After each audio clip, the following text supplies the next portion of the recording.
On the morning of March 16, 2012, life in the quiet community of Morgan Hill, California, began like any other. Families bustled to work and school, children shouldered their backpacks, and the hum of everyday routines filled the air.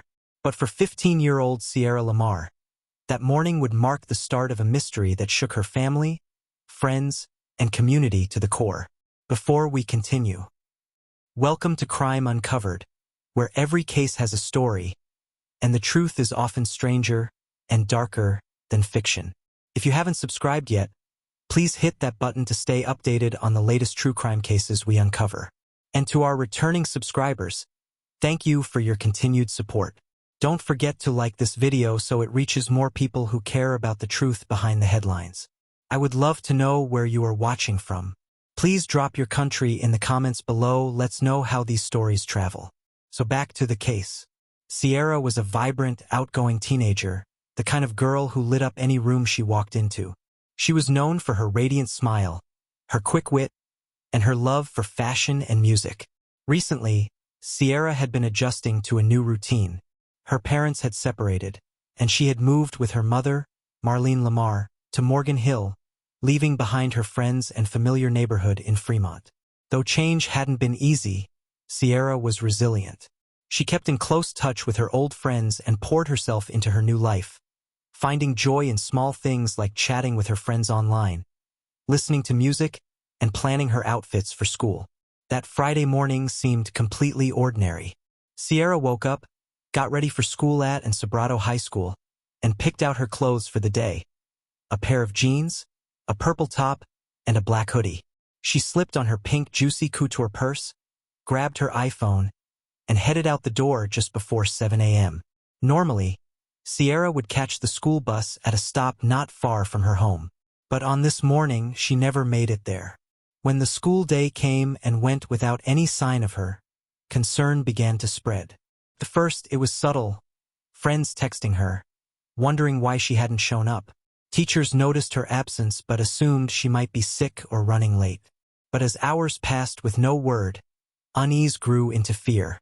By afternoon, when Sierra still hadn't come home, her mother Marlene's concern turned to panic. Sierra wasn't the type to simply disappear without telling anyone. She was responsible, deeply connected to her friends and family, and always kept her phone close. Marlene began calling, texting, and reaching out to anyone who might have heard from her daughter. But there was nothing. No calls, no replies, no trace. That evening, the worry became unbearable. Marlene reported Sierra missing, and within hours, the Santa Clara County Sheriff's Office launched an investigation. The disappearance of a 15-year-old girl was never taken lightly, but what made Sierra's case especially alarming was how quickly she seemed to have vanished, as if she had been plucked off the street in broad daylight, leaving behind no immediate clues. The first 24 hours are always the most critical in a missing persons case. And with Sierra's phone going straight to voicemail, investigators knew something was terribly wrong. What began as a typical Friday morning in Morgan Hill had turned into every parent's nightmare. A child gone without explanation, and a community about to be shaken to its core. But as authorities began their search, it wouldn't be long before chilling discoveries painted a far darker picture of what had happened to Sierra Lamar that morning. As deputies began retracing Sierra's steps, they started with the basics: her route to the bus stop, her phone records, and any possible sightings from neighbors or classmates. Within a day, their search led to a chilling discovery that confirmed their worst fears. Sierra had not run away. Something sinister had happened. Just a few blocks from her home, search teams found Sierra's Juicy Couture purse discarded on the side of the road. Inside were her clothes, neatly folded jeans, a shirt, along with her school books and inhaler. For her family, this was the moment when denial crumbled. Sierra suffered from asthma. She would never have willingly gone anywhere without her inhaler. And the fact that her personal items had been left behind, abandoned in the open, screamed of foul play. Even more troubling was what investigators found the following day. Sierra's iPhone was discovered about 2 miles from where her purse had been tossed. It had been discarded in a muddy field, its screen water-damaged and unusable. Forensic teams worked tirelessly to extract data, hoping the phone might hold clues. A message, a call, a final location. The discovery of the phone seemed to confirm that Sierra's disappearance wasn't voluntary. Whoever had taken her had gone out of their way to discard her belongings, as if to erase her trail. These findings sent a shiver through the community. Parents held their children tighter, warning them not to walk alone. Volunteers poured in, joining search efforts that grew larger each day. Flyers with Sierra's bright smile were posted in neighborhoods, on telephone poles, in schools and businesses across Santa Clara County. But behind the scenes, investigators were quietly piecing together evidence. They noticed something odd about the way Sierra's belongings had been discarded. It didn't look random.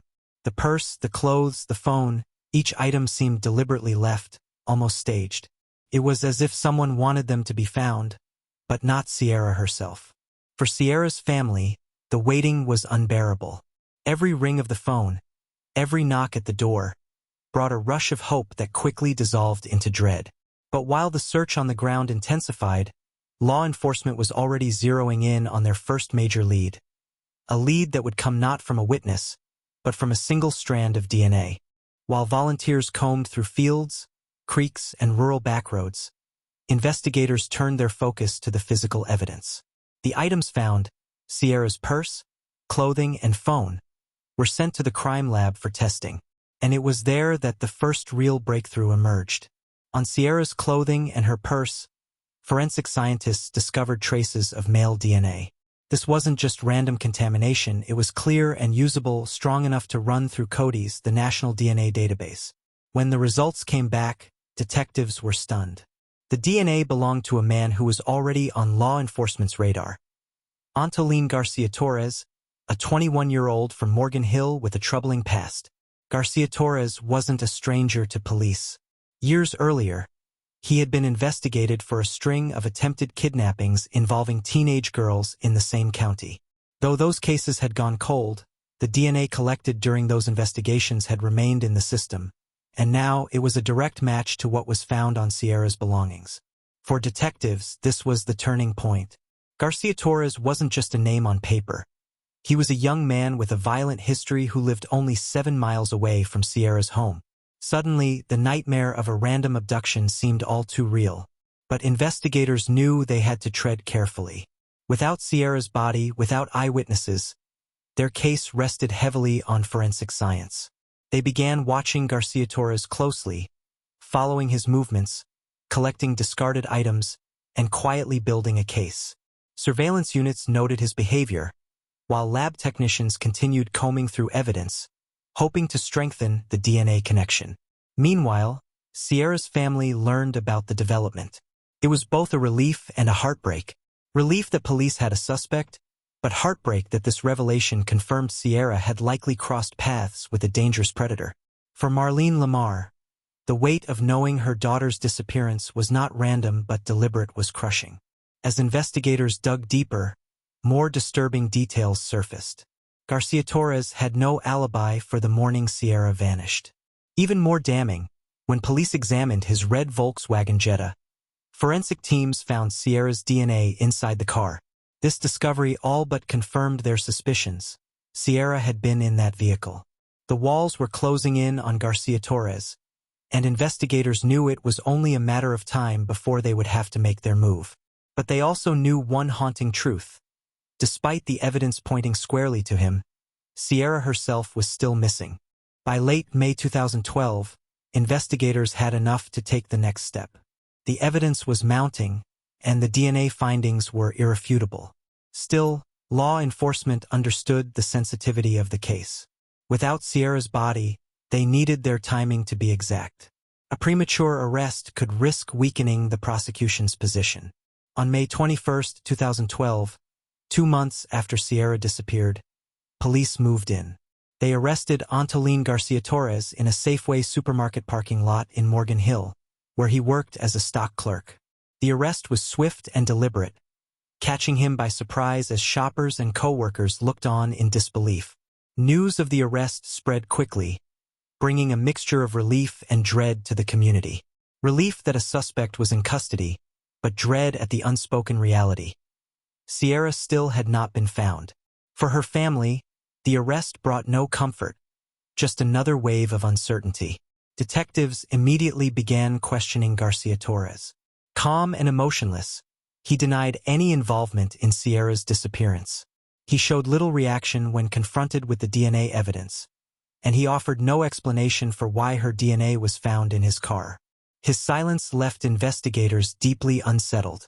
The decision to charge him was not taken lightly.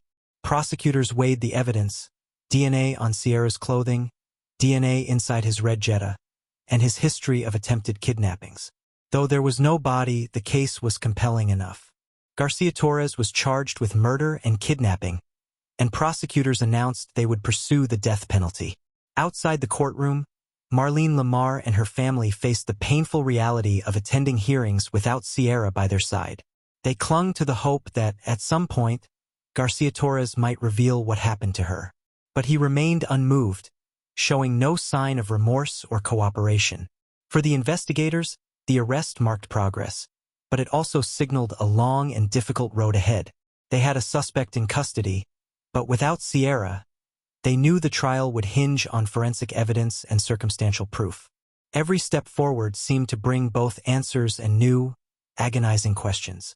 The case was now officially in the hands of the justice system, but the haunting question remained: where was Sierra? Even after the arrest of Antolin Garcia Torres, the community refused to give up. For them, Sierra Lamar was more than just another missing person case. She was a bright, smiling teenager whose absence had left a painful void. Her friends, family, and volunteers continued the search with unshaken determination, even as the odds grew heavier with each passing day. Search parties gathered every weekend, often numbering in the hundreds. Volunteers from across California, some who had never met Sierra, joined in. They trudged through fields, scoured creeks, climbed hillsides, and combed through wooded areas near Morgan Hill. With each search, they hoped to uncover something: a piece of clothing, a clue, or the faintest sign that could point to Sierra's location. The Kloss Kids Foundation, founded by Mark Kloss after the abduction of his own daughter, Polly Kloss, played a major role in organizing the searches. Kloss, who had endured his own nightmare decades earlier, became a pillar of strength for Sierra's family. He understood the pain they were living through, and he used his experience to guide the search efforts, ensuring they remained structured and thorough. Despite the tireless work, hope began to clash with reality. Days turned into months, and still, Sierra was nowhere to be found. The absence of her body made the ordeal especially cruel for her loved ones. They couldn't grieve, couldn't move forward, and couldn't rest. Every empty-handed search ended in heartbreak, yet still, they came back, week after week, refusing to let her memory fade. At the Lamar household, Sierra's room was kept exactly as it had been on the morning she vanished. Her bed remained made, her personal items untouched. For Marlene, her mother, walking past that door was a daily reminder of the nightmare that hadn't ended. She held on to Sierra's belongings as though they were proof that her daughter might still walk back through that door one day. The community's devotion spoke volumes. Even as media attention ebbed and flowed, locals stayed committed. To them, Sierra was not just a headline. She was a daughter, a friend, and a neighbor. Their efforts became a symbol of solidarity, showing that even in the face of tragedy, love and hope could unite people. But as the searches stretched on with no resolution, the painful reality grew sharper. They had a suspect, they had evidence, but they didn't have Sierra. The looming trial promised answers, but would it finally reveal the truth about what happened to her? The trial of Antolin Garcia Torres began in January 2017, nearly 5 years after Sierra Lamar vanished. By then, the community's grief had hardened into a demand for justice. The courtroom became the stage where every detail of Sierra's disappearance would be revisited. The last text message, the discarded clothing, the damning DNA evidence. From the very start, the prosecution built its case around DNA. They argued that Garcia Torres had lured Sierra into his red Volkswagen Jetta on the morning of March 16, 2012. Inside, they said he attacked her. The DNA found on her jeans and a hair inside his car placed him directly in contact with her. Prosecutors emphasized that this was not a random accident. It was a premeditated crime. Adding weight to their case, the prosecution introduced evidence of Garcia Torres's troubling past. In 2009, 3 separate women had been assaulted in the parking lots of Safeway grocery stores in Morgan Hill. Each described being attacked by a man who tried to kidnap them. Though those cases had remained unsolved at the time, the similarities to Sierra's disappearance were undeniable. Prosecutors argued that these prior crimes showed a pattern: a man who stalked, abducted, and tried to overpower women. The defense countered fiercely. They acknowledged the DNA evidence but argued it didn't prove murder. Their position was simple yet powerful. Sierra's body had never been found. Without it, they insisted, there could be no proof of death. They suggested alternative explanations. Perhaps Sierra had run away, or perhaps there was an encounter between her and Garcia Torres that didn't end in murder. But the absence of Sierra's body cut both ways. For her family, it meant years of torment, never knowing where she was or what had happened to her. For the jury, it became the central question. Could they convict a man of murder without ever finding the victim? Over the course of 3 months, jurors heard testimony from experts, law enforcement, and Sierra's loved ones. The most haunting testimony came from her mother, Marlene, who described Sierra's routine and why she would never have left home willingly. Listening to her, jurors saw not just evidence, but the gaping wound left in a mother's heart. In May 2017, after days of deliberation, the jury delivered its verdict: guilty of first-degree murder and guilty of kidnapping. The courtroom erupted in emotion, relief for some, sorrow for others. Garcia Torres showed little reaction, sitting motionless as the words were read. During the penalty phase, prosecutors pushed for the death penalty, arguing that Sierra's young age, the cruelty of the crime, and Garcia Torres's history of attempted kidnappings made the ultimate punishment appropriate. The defense pleaded for mercy, highlighting his background and the lack of a body. In the end, the jury chose life in prison without the possibility of parole. Garcia Torres was spared execution but would never walk free again. For Sierra's family, the verdict was bittersweet. They had justice, but they still didn't have Sierra. The one answer they needed most, where she was, remained cruelly out of reach. When the trial ended and Antolin Garcia Torres was sentenced to life in prison without parole, many believed the chapter had closed. But for Sierra's family, nothing was truly over.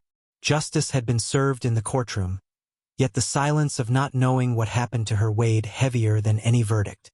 Every holiday, birthday, and milestone reminded them of the absence. Sierra would have been in her late 20s by now, perhaps graduating, starting a career, or chasing her dreams. Instead, her family could only imagine the life she was denied. Her mother often said that justice without answers felt incomplete. Because Sierra's body had never been recovered, they couldn't even lay her to rest. The community of Morgan Hill refused to forget her. The pink ribbons remained a symbol of her spirit, but over time they also became a reminder of the cruel reality that Sierra had never been found.